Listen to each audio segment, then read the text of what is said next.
Hello everyone, welcome back to our Green Branch. I'm Ariel. And I'm Tushard. So today we are going to be doing a movie review. Review! I'm the only person who saw the movie. This is true. So this is a different type of movie review. Usually we've got a lot of my wonderful commentary talking about the movie, explaining the movie. But today we just have Ariel, so I'm just be asking questions. I'm just accessory today, you guys. I'm doing all the heavy lifting today. You gotta put that back brace on and carry us to the finish line. Yep. That's me tying it in. Tie it. Doesn't it buckle? This is like a corset. Oh, okay. A corset. I can't breathe. She can't breathe.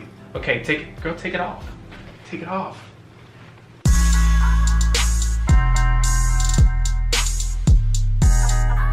What's the movie? A Wrinkle in Time. Okay, a little bit of backstory.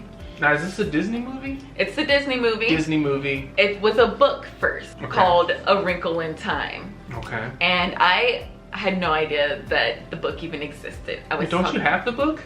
Yes, I borrowed it from my friend, but I just gave it back to her. Oh. No. My friend and I were talking about the movie a couple weeks ago, and I was like, I really want to see this movie. She's like, yes, me too. Have you read the book? And I was like, what? There's a book? And she's like, yes, here's my copy from elementary school. You take it. It was adorable. And I read it in like a week and a half. You read the whole book? Yeah, I read the whole book. You guys, I gave her a book to read, and she did not read that whole book. Hold on. It was a kid's book, so it was really easy to read. You know, I guess my books are a little, they're a little upper echelon. Yeah. What? Upper echelon. I don't know. That's a thing. That's like elite books. Those are some serious books. Sure. So I read the book, and going in after reading a book, you never know what you're gonna get as far as the movie goes. So I was a little bit nervous, and I know things are gonna be changed. Because that happened to us in Ender's Game. Like, we went into Ender's Game thinking, oh, this is about to be the movie that ends all movies right here. And it was okay. Yeah. And then that happened to us again with Will Smith and his son. After Earth? After Earth. Like, the book was fantastic, man. The things they laid out, the character building, and then the movie was just him running through the rainforest. Yeah, it wasn't like the book at all. I was nervous going into this, especially with it being science fiction. Like, I notice a lot with science fiction movies and books, the movie is a lot different. But they changed things. I noticed some things like the characters, they changed, like they did some gender bending, they did some race bending, they removed a couple of characters altogether. Oh. But it was okay. It was okay. It made Okay. sense, like, because she has a brother. I mean, she has a little brother, but in the book she also has two twin brothers too. They weren't in the movie. They added nothing to the book. Get it? Also, one big thing is that in the book the whole family is white, but in the movie she has a black mom, a white dad, and so the little girl's biracial. Ooh, But I'm sure that caused some issues. Yeah, it probably did, but I never really saw too much about it in like reading about it. So you never saw anybody like up in arms about them changing it like that? Only a little bit in the comments of, I believe, the trailer. I didn't know that there was going to be a big deal there, going there.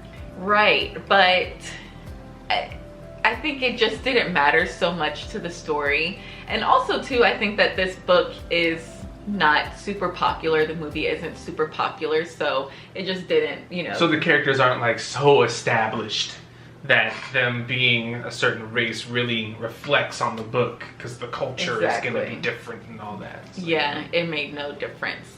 But her little brother was adopted in the book, so I mean in the movie he was adopted, although in the book like it was her actual brother. So I found that a little bit strange. Not 100% sure why. That's weird. I don't know why.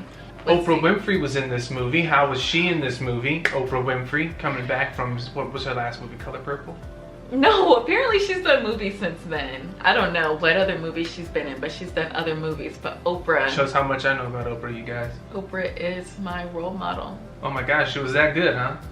Oh no, just from life. Like, she's God. She's Oprah. The she's movie, my girl. role model. The movie. How was she in the movie? She was great. She can do no wrong.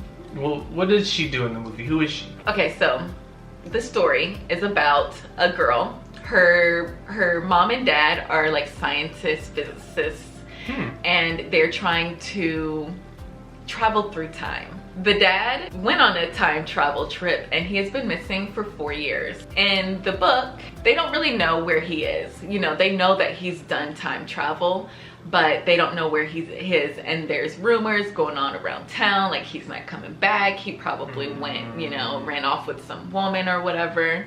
Went out for cigarettes 4 years ago. Never came back. Never came back. And so the main character, Meg, kind of gets picked on. She doesn't really fit in. It's always because they have glasses. They always pick on the kids with the glasses. It's not fair. You bet you got picked on. Did you get picked on? No, not really. No, because your husband saved the day. Thanks, boo. What else happened with Oprah Winfrey? Who was she? I'm getting there. Okay, I'm ready. I'm listening. Apparently, like, the dad gives a call into the universe to be saved, and that ignites 3 women. Mrs. Whatsit, Mrs. Who, and Mrs. Witch. Oprah is Mrs. Witch. Oh. But not like a witch, but which one would you like? Oh, Mrs. Choice. Yes. So yeah, they come and they take Meg and her little brother Charles Wallace and Calvin, a kid from their school, and they go off into the universe to look for the dad. Okay.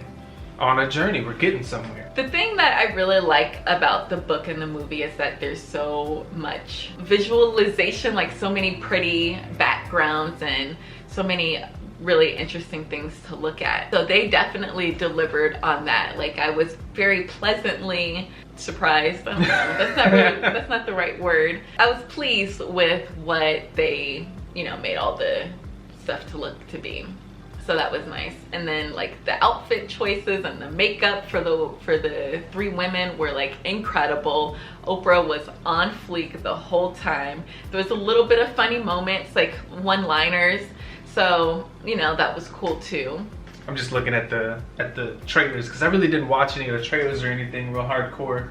So as you're talking about it, just kind of seeing everything. Yeah, it's real, like it's really a visual spectacle, like seriously, on a scale that you don't really think about. Disney is they're sparing no expense, okay? They are sparing no expense right now. They've done that with Black Panther. They've done that now with Wrinkle in Time, as you're saying. It's just real pretty, like there's a lot going on, and it looks like it's really happening. As far as the story goes, it's been a while since I've seen like a kids movie, because this technically was a kids movie. There were a lot of children in the theater. So, you know, all kids movies have like a message. The book's message was the same as the movie's message, but I felt like it was more streamlined, because kind of in the book it was more convoluted as to what the message was. And the message was that be yourself and trust yourself, and you can do great things, basically. And the main character, Meg, really struggled. She really struggled with knowing who she is and being confident in herself and feeling, you know, like she was her best self, right? So I would say that the 3 women were somewhat of spiritual guides for her to help her find herself and trust herself. So that was, you know, that was really good. It was a good message. You guys have noticed how we do things here at Our Green Branch. We put up a video, you know, something related to the topic at hand. And I came across this music video. I know that Black Panther had some great music in it. I mean, it's a Disney movie. Disney movies always got a great soundtrack. How was the music? Okay, so music was good. They had this song by Chloe and Halle. Now, who are they? They started as YouTubers doing covers. Yeah, and now they're also in this show called Grownish that's a spinoff from Blackish, and it's good. I like it. Also, Demi Lovato did a song for the movie, and Sade came out of hiding to do a song for the movie. So good. Like, when they played that song, I was like, wow, it was really good. So I was really happy with the soundtrack. Okay. All right, Ariel, we're nearing the end of our review. What would you give this on a scale of 1 to 10, and what kind of movie would you compare it to for our audience, so that way they kind of have an idea of what they'd be getting into if they went and saw this movie? I would give it an A-. Okay. I really like the visuals. I like the soundtrack. It stuck pretty close to the book, so I'm not too disappointed in that. Although there was like they cut out a huge part at the end of the book where they go to a different planet, and they didn't show this at all except for like a 5-second clip in a different part of the movie, just to like nod to it, you know, like acknowledge it. It was a major turning point for Meg.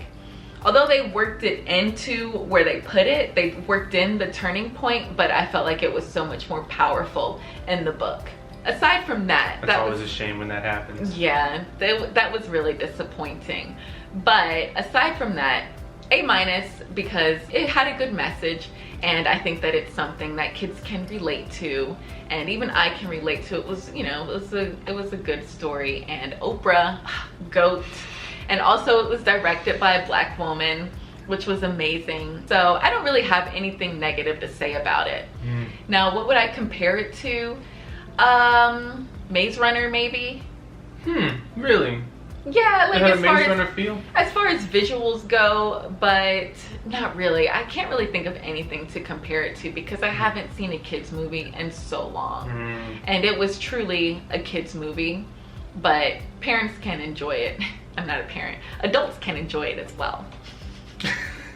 Well, that's it, you guys. That is the review from our Green Branch of A Wrinkle in Time. Hopefully you guys enjoyed it. I'm kind of jealous that I didn't get to go see it, so that way I could put my 2 cents in on it. But it looks pretty good. Yeah. I mean, I like Maze Runner, so if it's anything like Maze Runner, at least close to it, at least giving you that journey, that fear, and that intensity of, oh man, what's gonna happen next. I'd like that. Yeah, so guys, be true to yourself. Trust yourself and know that you are unique and you have talents, and you know, you'll make it far in life. It's a Susan B tip. It's a top tip right there. It's top, upper echelon. Yes. All right, you guys. This has been our Green Branch movie reviews. Thank you for watching. Leave a comment if you'd like. Leave a like if you comment. And hit that notification bell. And please, guys, don't forget to subscribe. We've got more coming. Thank you guys so much for watching. I'm Tushard. And I'm Ariel. This has been our Green Branch, and we'll catch you guys in the next vid.